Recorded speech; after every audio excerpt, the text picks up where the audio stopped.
2.5 weeks overdue. So, needless to say, I had a bit of a rough delivery. They had to turn him around. Well, they tried to turn him around. They couldn't because he was so big. But anyway, so at the same time, we're buying our first house. So Dave and his family were moving us into the new house 2 weeks after Chase was born, right after Christmas. Right. Yeah. And they didn't want me there, shockingly, because, I'm so low-key and not stressed. So Cynthia came and picked up me and Chase, because I couldn't drive because I'd had a C-section. And Cynthia used to drive basically on the steering wheel. She's short, so she'd have the seat pulled right up against the steering wheel. So she drives us down there, and She was like Mr. Magoo. Pretty much. She did have these big, thick glasses. Yeah.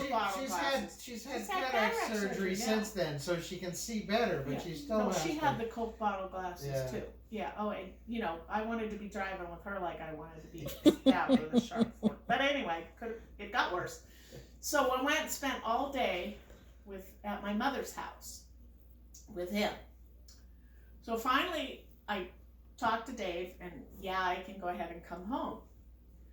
So we get everybody loaded in the car, and my mother is going to drive the car up to Napa because it's getting dark.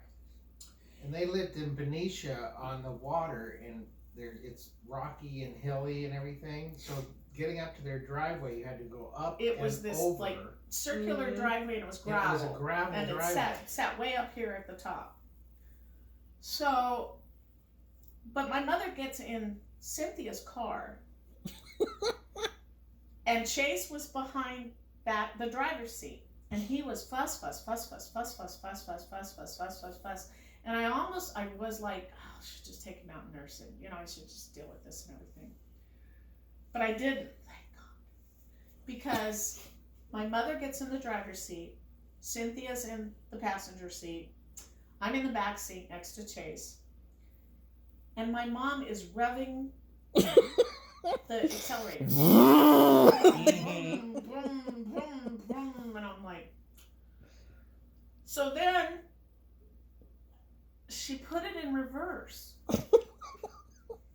and we went flying off the cliff where we lived, across the street, over all these bushes and brambles. Oh, yeah, oleander bushes and everything else. 2 lanes of traffic. And the only reason we stopped was the neighbors across the street had this huge boulder in their front yard. So we hit the boulder, and my mother is still revving the accelerator. So I reach up. I did not have my seatbelt on, so I had hit my head, I had hit my chin, but he was in his car seat, so he was good. I reach up and I put the damn car in park and turn the ignition off. Because my mom, like I said, my mom is still whoa, whoa, whoa, whoa, whoa. So I'm like, what? And she said, I couldn't move my legs. I said, what do you mean you couldn't move your legs? Well, I couldn't move my legs. I was up too far.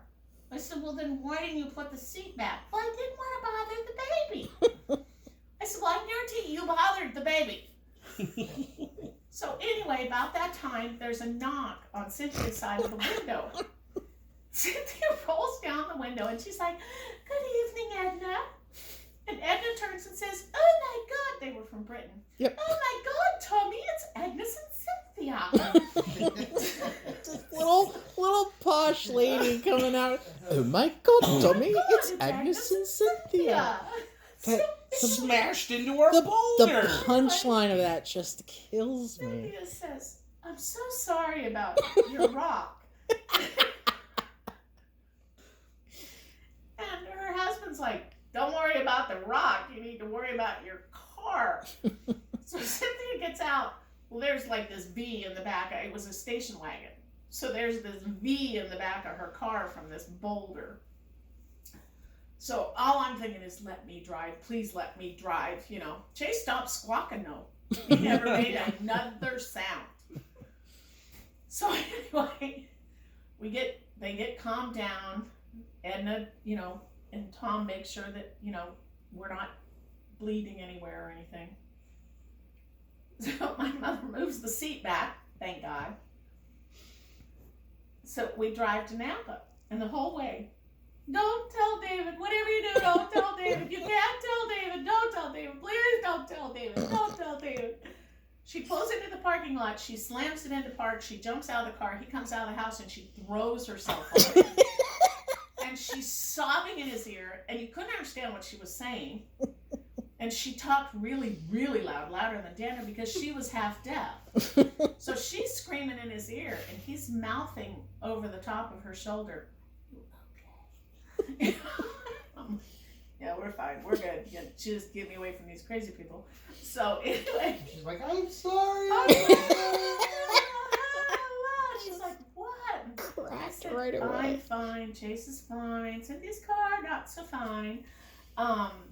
So yeah, she didn't want to bother the baby. But I don't know why she put it in reverse. She couldn't get her foot onto the brake, and she'd been revving the thing. So seriously, we. Because she couldn't pick her foot up. She couldn't move her legs. Because she was like 5'9" or something. So 5-6 inches taller than Cynthia. It's like, so why did you put it in reverse? You thought somehow that was going to help? I mean, I don't know. But yeah, that was one of those. And I'm like, I'm not doing that anymore. I'm driving myself.